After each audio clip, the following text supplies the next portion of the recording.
Hey everyone, and welcome back to part 2 of our Jodhpur exploration series. In today's episode, we are diving deep into Jodhpur's rich history by visiting two truly fascinating places, Jaswant Thada and Mandore. First up, we'll be heading to breathtaking Jaswant Thada, a monument known for its dazzling white marble facade.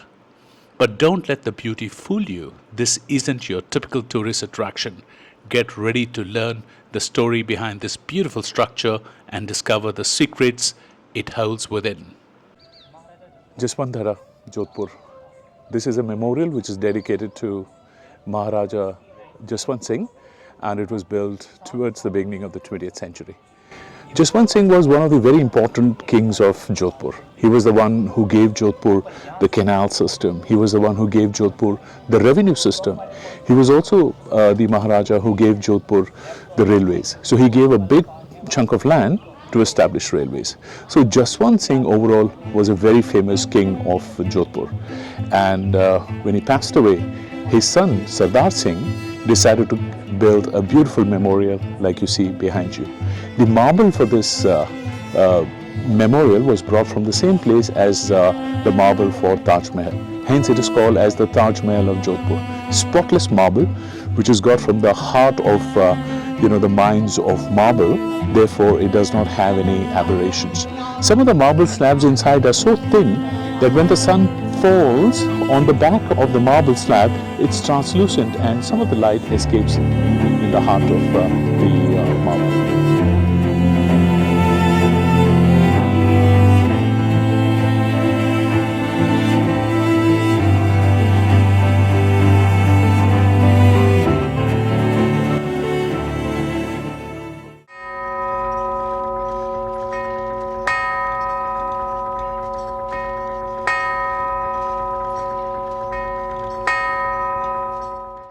This is called Dev Kund. So every time a Maharaja died, it is here that the last rites or the Solava Sanskar, as we call in Hindu mythology, or should I say Hindu customs, were done.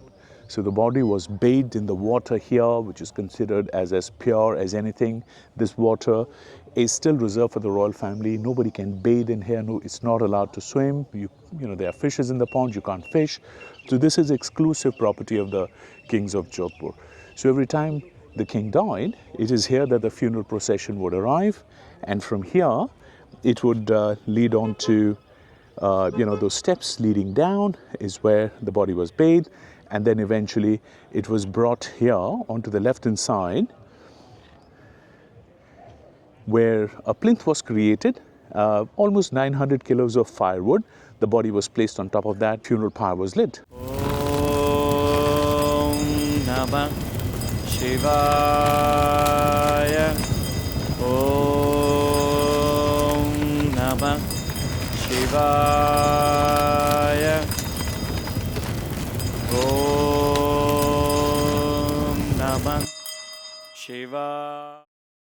You have the chhatri of one of the kings right in front of you, and then the site in the background is that of Jaswant Thada, or the place where the last rites of Maharaja Jaswant Singh were done. Really beautiful architecture, standing on top of the hill, and you can see the view of the city wall, which is on top of the hill, which is in continuation. Now, if you look onto the right hand side, these are the tombstones of some of the subsequent Maharajas of Jodhpur. So these tombs do not have any bones or ashes of the Maharajas. They just have a commemorative platform where the king was cremated, and it was built by the son. So that's what it was done. The design is in such a way that it was built almost like the parasol of the king. Hence the word Chhatris. Chhatris means that comes from the word Chhatri, which means a parasol. So, to provide shade, umbrella, and to tell the people that here lies the last remains of the king who once upon a time was the king of Jodhpur.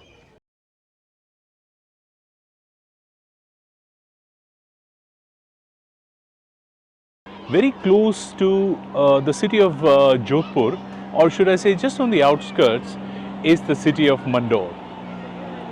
The history of Mandore actually goes back all the way to 5th century. At that point of time, Mandore was the principality or was a part of the kingdom of the Chauhan and the Pratihar. Both of them were warrior class. So Mandore was the erstwhile kingdom of the Rathore clan, and it was in the 15th century that Mandore, the city, was given in dowry in marriage to one of the Rathore kings, in the 15th century. However, even after Jodhpur was built, the city was never deserted by the royal family. So this is where the royal cremations would take place. And after the cremation was over, chhatris, or should I say structures as magnificent as this, were constructed. All these structures and edifices that you see behind me, this one on the right hand side, and further on the right hand side, and the one in the corner, these were all the sites or ceremonial sites where the kings or the Rathore kings of Jodhpur were cremated. Of course, as you go towards the 19th century, you see a magnificent construction of Jaswant Thada, which we showed you earlier, and that is where now the cremations take place. So prior to that, the cremations were here in Mandore. And of course, like I said, this is where it all started for the Jodhpur royal family, or should I say the Rathore clan. Mandore was the starting point. From where on, it became one of the magnificent kingdoms, and today we call it the Jodhpur.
Some of my most memorable guiding experiences of leading groups of travelers have been to come to Jodhpur, the majestic Mehrangarh Fort, the Blue City and the tuk-tuk ride through its colorful streets. And of course, they have been the Jaswant Thada and a visit to the old Mandore. Jodhpur is truly unforgettable city. It's a place that will stay with you long after you leave. I leave you with some temple scenes captured from Bhairav Temple in Mandore. Thank you.